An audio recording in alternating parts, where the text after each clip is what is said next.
దేవుని నామానికి స్తోత్రములు. ఈ ఉదయకాల సమయంలో మీ అందరికీ కూడా నా హృదయపూర్వకమైనటువంటి వందనాలు తెలియజేస్తున్నానండి. ఈ దినము దేవుడు మీతో మాట్లాడుతున్నటువంటి మాట ఏంటంటే, అద్భుతాలు చూస్తావు, నీవు అద్భుతాలు చూస్తావు అంటున్నాడు. ఊహకు మించినటువంటి కార్యాలు నీ జీవితంలో జరగబోతూ ఉన్నాయి. అయితే ఊహకు మించినటువంటి అద్భుత కార్యాలు నీ జీవితంలో జరగాలి అంటే నీవు ఎలా ఉండాలి? చూడండి, వాక్యం సెలవిస్తా ఉంది కదా. హబక్కుకు 3వ అధ్యాయము 2వ వచనంలో వాక్యం ఈ రీతిగా ఉంది. యెహోవా, నిన్ను గూర్చిన వార్త విని నేను భయపడుచున్నాను. యెహోవా, సంవత్సరములు జరుగుచుండగా నీ కార్యము నూతన పరచుము, సంవత్సరములు జరుగుచుండగా దానిని తెలియజేయము. సంవత్సరములు జరుగుతుండగా నీ కార్యములు నూతన పరచుము. నీ జీవితంలో దేవుని యొక్క కార్యాలు నూతనముగా చేయబోతూ ఉన్నాడు. అవి ఊహకు మించినటువంటి కార్యములు నీ జీవితంలో ఆయన చేయాలి అని చెప్పేసి అని ఈరోజు నీతో మాట్లాడుతూ ఉన్నాడు. దేవుని బిడ్డలారా, నీవు అద్భుతాలు చూస్తావా? అద్భుతము నీ జీవితంలో జరిగించుకుంటావా? అద్భుతములు నీ కుటుంబంలో జరగాలని నువ్వు కోరుకుంటూ ఉన్నావా? అయితే దేవుడు నీతో మాట్లాడుతున్నటువంటి మాట ఇదే.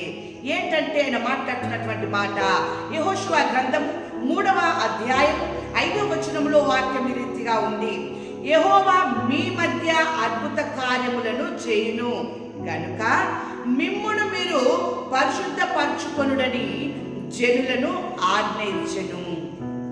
ఈరోజు దేవుడు మీతో మాట్లాడుతున్నటువంటి మాట, సంవత్సరములు జరుగుచుండగా 2023 సంవత్సరము గతించిపోయి మరొక నూతన సంవత్సరంలోనికి 2024 సంవత్సరంలోనికి వచ్చి ఉన్నాము.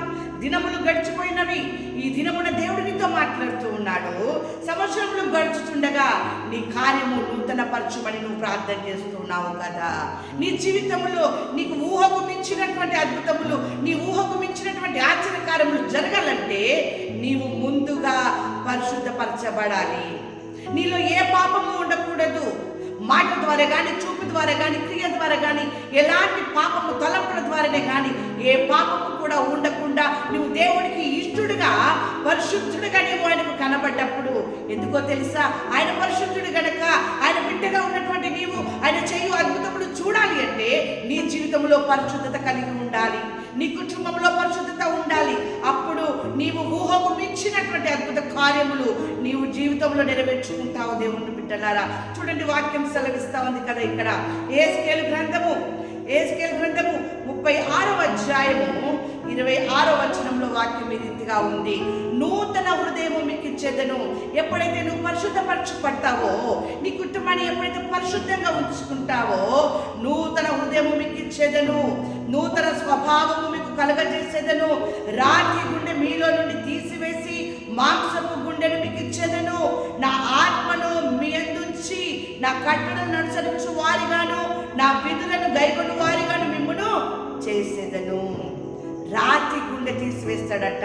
ఇన్ని రోజులు దేవుడికి వ్యతిరేకంగా ఉన్నావు, దేవుడికి లోబడకుండా ఉన్నావు, దేవుని మాట వినకుండా ఉన్నావు. కానీ ఈరోజు వ్యతిరేకంగా ఉన్నటువంటి నీ రాతి గుండెని తీసివేసి మాంసపు గుండెగా నీకు ఇచ్చి నీ హృదయాన్ని, నీ యొక్క దేహమును ఆయన పరిశుద్ధపరచి, దేవుని బిడ్డలారా, నీ జీవితంలో నూతనమైనటువంటి హృదయం మీకు ఇచ్చిదనంటున్నాడు. నీ కుటుంబంలో సమాధానం లేదు కావచ్చు, నీ కుటుంబంలో ఐక్యత లేదు కావచ్చు, నూతన స్వభావమును నీ కుటుంబంలోనికి ఇస్తానంటూ ఉన్నాడు.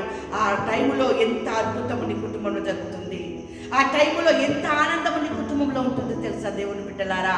నూతన హృదయము, నూతన స్వభావము కలిగినటువంటి మాంసపు గుండెగా మారినటువంటి మీ యొక్క గుండెని అద్భుతమైనటువంటి రీతిగా దేవుని యొక్క మాటలు, దేవుని యొక్క కట్టడలకు మీరు లోబడతారు.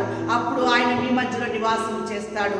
మీరు ఊహకు మించినటువంటి, మీ ఊహకు అందనటువంటి అద్భుతమైన కార్యము దేవుడు మీ జీవితంలో చేయాలనుకుంటూ ఉన్నాడు.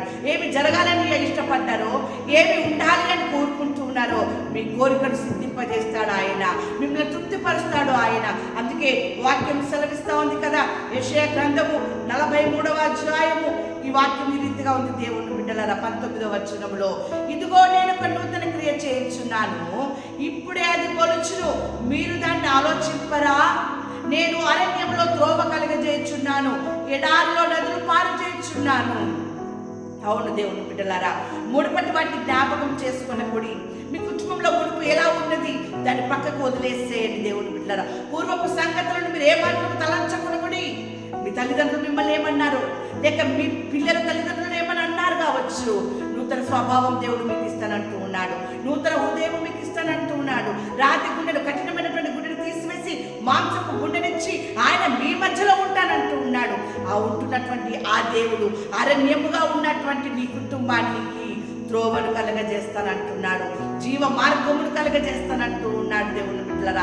సమాధాన మార్గమును, సంతోష మార్గమును ఆయన కలగజేస్తానంటూ ఉన్నాడు.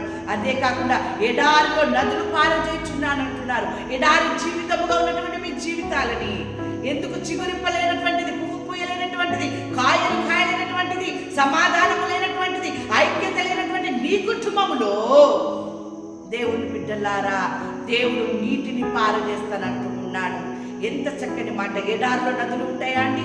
దాహమునకి ఎండిపోవలసిందే నాలుక, కానీ నదులని పారజేస్తానంటూ ఉన్నాడు. ఆయన మీ మధ్యలో ఉండి నదులు పారుతున్నాయంటే మీరు ఎప్పుడు కూడా పచ్చని చెట్టు వలె ఉంటారు, ఫలించే వారిగా ఉంటారు. కాపు మానవ దేవుని బిడ్డలారా, అటువంటి అద్భుతమైనటువంటి కార్యాలు మీ జీవితంలో దేవుడు చేయబోతూ ఉన్నాడు. నమ్మకము నీలో ఉన్నట్లయితే, విశ్వాసము నీలో ఉన్నట్లయితే దేవుని యందు నీవు తిరుగు. నీ మనసును ఆయన వైపు తిప్పినట్లయితే దేవుని బిడ్డలారా, ఆయన పరిశుద్ధుడు గనక మీరు కూడా పరిశుద్ధులై ఉన్నట్లయితే ఊహకు మించినటువంటి ఆచరమైన అద్భుతమైన కార్యములు నీ వ్యక్తిగత జీవితంలో, నీ కుటుంబంలో కూడా నిండారుగా జరుగును గాక. ఆమేన్.